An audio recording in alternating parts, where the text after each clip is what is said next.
So, can you tell me your name and your role here, please? Alex Barter, and I'm on the Catalyst Cohort 5. My company's called Barter for Things. Okay, fab. And what does your company do? What do you specialise in? Well, I'm sort of unusual, maybe unique on this cohort. So I run a service-based industry, so I don't make anything, I don't invent anything. What I do is basically provide services into the Internet of Things industry. So how does technology fit into what you do? Technology is part of my supply chain. I don't look to my customers to understand technology. I look to my customers for their problems, and technology is something that I marshal to solve their problems. So, for instance, the Internet of Things as a movement or an industry, I take an analogy of a school disco at 7 o'clock.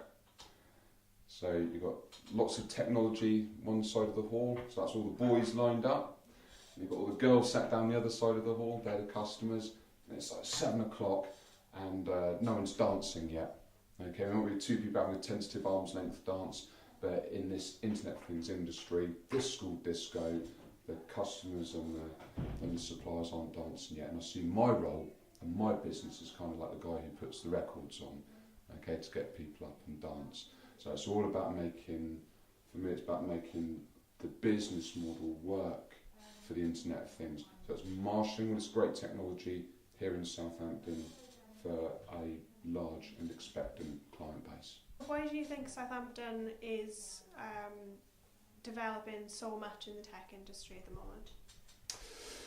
I think there's a couple of points. I think one is based on talent, and the other is based on need. So Southampton, as part of the Solent region, has got some needs, okay, and one of its needs is it needs to stimulate its productive output. This part of the southeast, the Solent, actually lags behind the rest of the southeast in terms of its productivity. So there's a recognised need in this area to boost productivity and to stimulate the economy. So that's one point. And the second point is, the great talent pool that's in the area. You've got 4 fantastic universities, 2 of them in Southampton, should I say. So we've got a great pool of talent, we've got needs. Those things should naturally, by the law of things, come together. With the pool of talent in Southampton, I've taken the words right out of my mouth. Is that something that you've dipped into in the past? Is it something that you're likely to dip into in the future? Yeah, most definitely. Most definitely. The more work I'm doing here on the Catalyst programme is opening a lot more doors into academia in the area. That's sort of like of course that's going to happen. But seriously, from that, I've already developed some strong business leads through the university. I've uncovered a number of pools of talent at postgraduate and undergraduate level where people are working in the Internet of Things industry. So I'm already beginning to hook into those areas and finding ways myself of developing technology in this area. And why did you decide to set up in Southampton, and why here in the Science Park?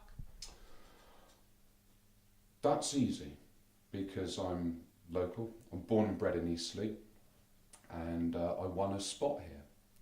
And coming to Southampton Science Park opens up a huge amount of opportunities to network and develop business links. And so pitching to the Catalyst and winning this place here, it was a no-brainer to come onto this programme. I've made a huge amount of contacts through working here and sort of uncovering a large amount of business propositions. And why is it important to work with undergraduates and postgraduates from the local area? I've got a belief system in the area that I'm working in, the Internet of Things, that in the future the Internet of Things won't be a term that we use. You won't say the Internet of Things just by inference. We'll be using connected technology for all facets of daily life. So if I look back sort of 7 or 8 years, tablet computing. I mean, nobody says tablet computing now. You don't even talk about it. It's just part of your life. The same way that connected technology will become part of life. Now, to come back to your point, to get to this place that I see in sort of the same sort of 7-8 years time frame, folk at undergraduate and graduate level are absolutely key to making Internet of Things a conversation starter. And also the Internet of Things, I believe, goes before undergraduate level. It's back to school level, it's back to college level.